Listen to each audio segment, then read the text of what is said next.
don't know what they're doing.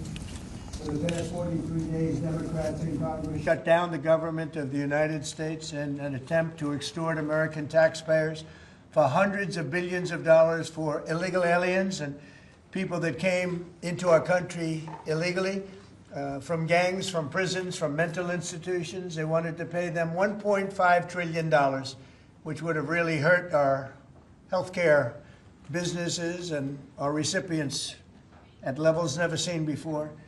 Today, we're sending a clear message that we will never give in to extortion, because that's what it was. They tried to extort. The Democrats tried to extort our country.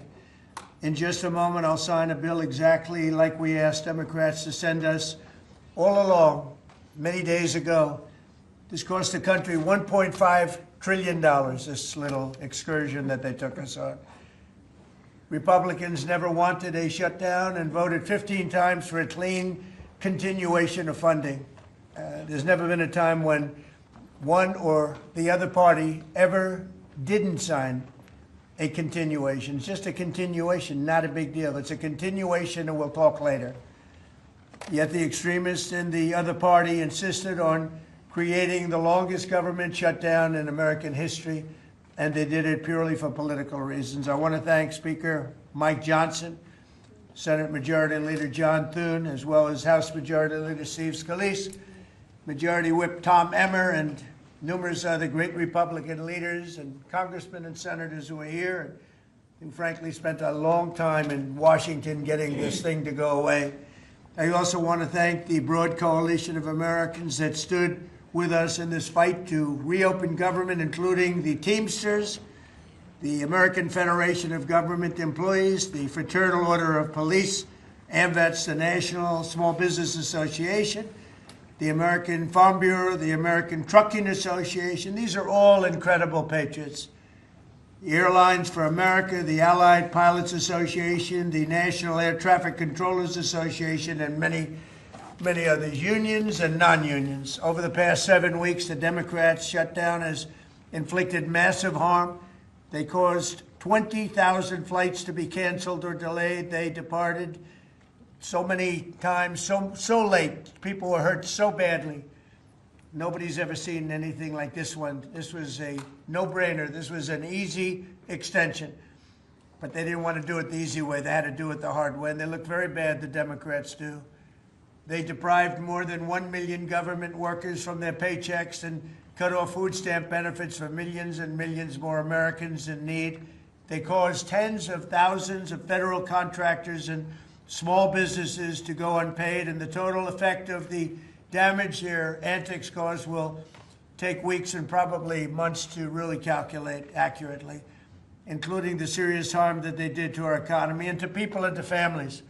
So I just want to tell the American people, you should not forget this. When we come up to midterms and other things, don't forget what they've done to our country. I also want to call for a termination to the filibuster so that this can never happen again.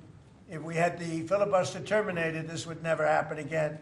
And don't forget, we have another date coming up in the not-too-distant future. We can never let this happen again, and we should be able to pass great, really great legislation. So I say terminate the filibuster because, by the way, the Democrats will do it immediately if they ever assumed office, which hopefully they won't.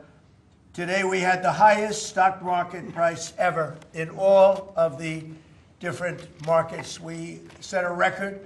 It's the 48th time in the 9 months that I've been in office that we had this record set.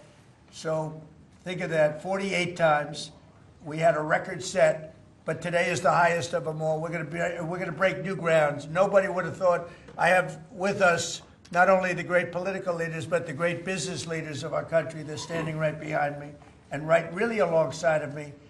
And if we would have told them a year ago that we'd be having stock prices this high, none of them, in fact, I just asked them that question, none of them would have believed it.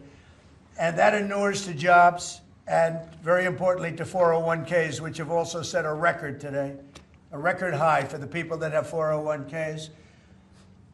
And also, I want to thank Walmart because they came up with a fantastic study.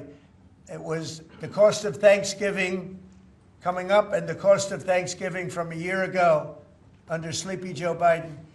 and we're 25% lower this year than we were a year ago. And it's a very inclusive report. So I want to thank Walmart. They've done it for many years, but we believe in that, and we believe in that company.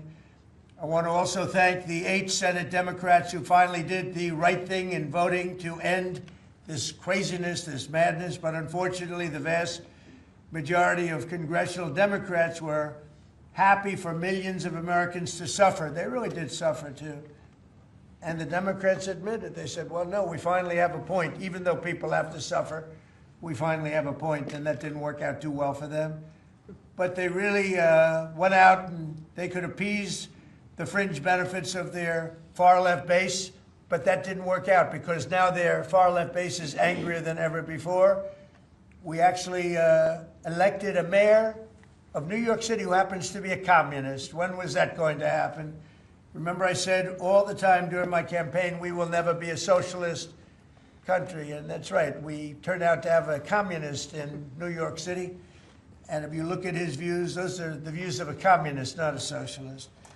So this is no way to run a country. I hope we can all agree that the government should never be shut down again, end the filibuster, terminate the filibuster. It'll never happen again. So with my signature, the federal government will now resume normal operations, and my administration and our partners in Congress will continue our work to lower the cost of living, restore public safety, grow our economy, and make America affordable again for all Americans. Again, costs are way down. Energy is way down. Gasoline is at $2.50 a gallon versus $4.70 for the Democrats. And we think we're going to hit pretty close to $2 a gallon. That's like a really massive tax cut. It's the equivalent of that.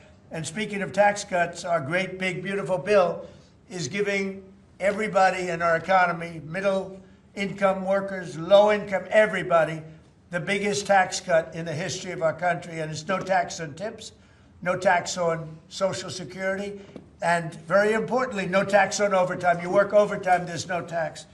That's among the things that add up to the biggest tax cut in history. And one other thing, you hear about rich people with deductions. Well, when you buy your car and you borrow money, you're allowed to now deduct the interest on that loan. So you can take that interest deduction, and what you can take is that interest payment and deduct it for income tax purposes. That's a tremendous tax cut right there. But it all includes fixing the healthcare system that Democrats broke with the disaster known as Obamacare. Obamacare was a disaster from day one. It's done nothing but go up. And if you remember President Barack Hussein Obama, when he came up with this crazy idea, he said everything's going to be great. Rates are going to go down. Payments are going to go down. Everything's going to go down. It went the exact opposite, with the biggest increase of healthcare in any country. It's a disaster. And I'm calling today for insurance companies not to be paid, but for the money, this massive amount of money, to be paid directly to the people of our country so that they can buy their own health care, which will be far better and far less expensive than the disaster known as Obamacare. And I've had, I think, great support. I've even had Democrat support. So we want the money that would be going to the insurance company, which is hundreds of billions of dollars. Their stock prices have gone up by 1,000% in many cases, 1,000% over a short period of time, because our country stupidly pays them so much money with this Obamacare scandal. So I want the money to go directly to you, the people. And you'll go out and you'll buy your own health insurance, and you'll negotiate different plans, and you'll get much better insurance, and you will be an entrepreneur for yourself. So I'm always willing to work with anyone, including the other party. We'll work on something having to do with health care. We can do a lot better. We can do great. So much money is involved, and we're willing to pay so much money to the people. So we're going to pay a lot of money to the people. They're going to go out and buy their own health care, and we're going to forget this Obamacare madness. So with all of that, I just want to tell you the country has never been in better shape.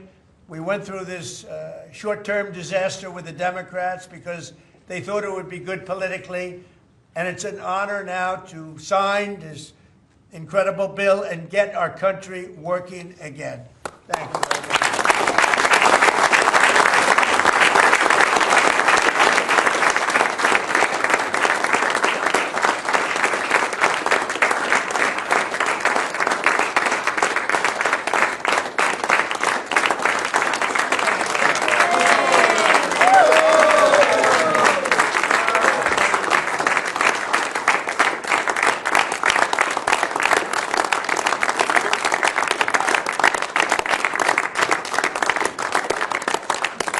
Okay, thank you very much. I don't know if you have questions. I think we really have a really great situation. We have a country that we love, and we have a country that's in great shape. As you know, we have now it's over $18 trillion invested in our country by other people and countries. That's a record. There's never been a country that had so much, and that money's going into also building new auto plants, new AI plants, new everything. We've never had a time like this. Thank you very much, everybody. I appreciate it. Thank you. Thank you very much. Thank you guys for going. Thank you. It's a great day. Thank you. Well done, Mr. President. Great job.